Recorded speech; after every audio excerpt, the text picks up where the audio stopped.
I have left the Republican Party and I'm not coming back.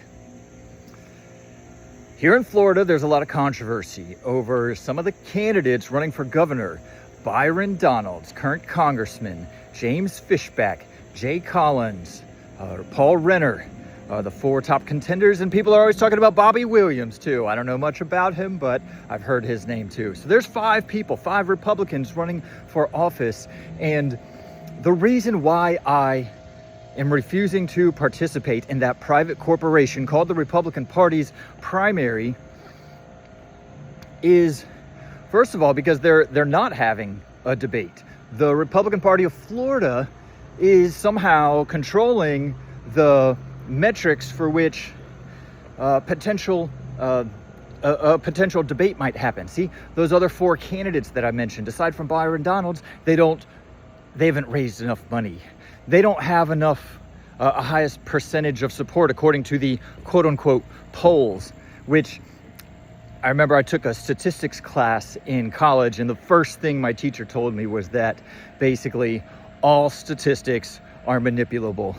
So I don't put faith in those polls. I think the corporation called the Republican Party is dictating and trying to usher in Byron Donalds as their choice. I think that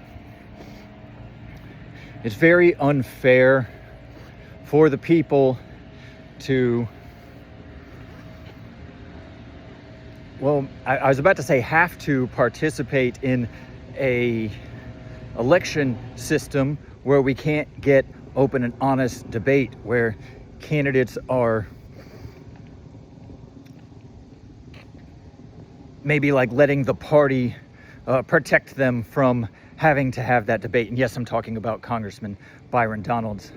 Why can't there be a debate before the primary? Well, for whatever reason, there isn't, and I'm not going to participate in that anymore. And on a bigger picture here, I'm thinking about our election system as a whole. And so when we look at the two-party system, let's take the presidential debates, for example. You get your private corporation, the Republican Party, your private corporation, the Democratic Party. If you're a member, you can think that you have a vote, think that you have influence over who that party chooses to be their candidate. And then the third party candidates, the independents, when do they get on the debate stage? When do they get a chance to show the American people that there's a different way than just simply left or right, conservative or liberal? Life is not black and white. The illusion of choice is what this two-party system has given us, and we do not have to accept that. And so I want the world to know that I have left the Republican Party and I am not going back. And furthermore, regarding the election for Florida's governor, and this could apply to really any state in the union, any locality, which is the recognition that the power relies with the people. If you read the Florida Constitution, Article 1, Section 1 says that the political power is inherent in the people. And I believe that when we exercise our power as citizens, when we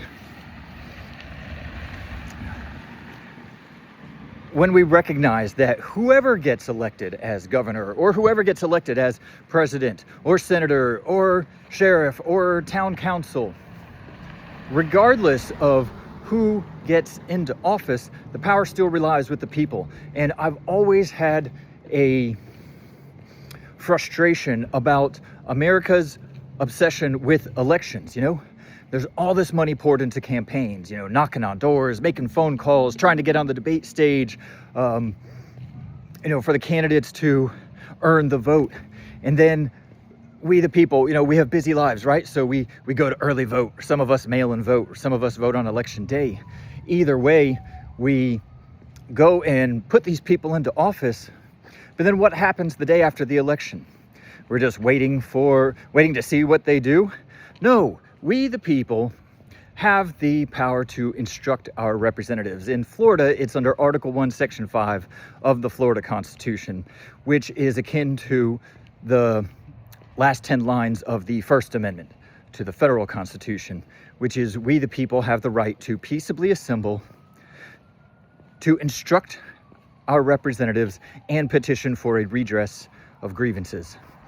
So no matter who the political parties choose for their candidates for governor of Florida, and then in the future, coming up to the congressional election in November, as well as the presidential election in 2028, regardless of who those private corporations called the political parties choose, my focus is going to be on educating and empowering myself and the people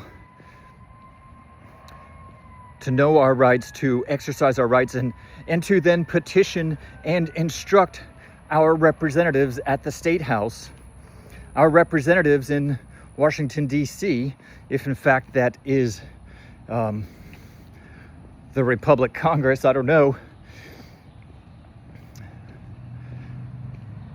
But the fact is that our rights are inherent, that we have state constitutions that protect our rights, and we, the people, have the power and authority to reclaim our power the way that the founders of America originally intended. And so that is why I've left the Republican Party. I'm not going back.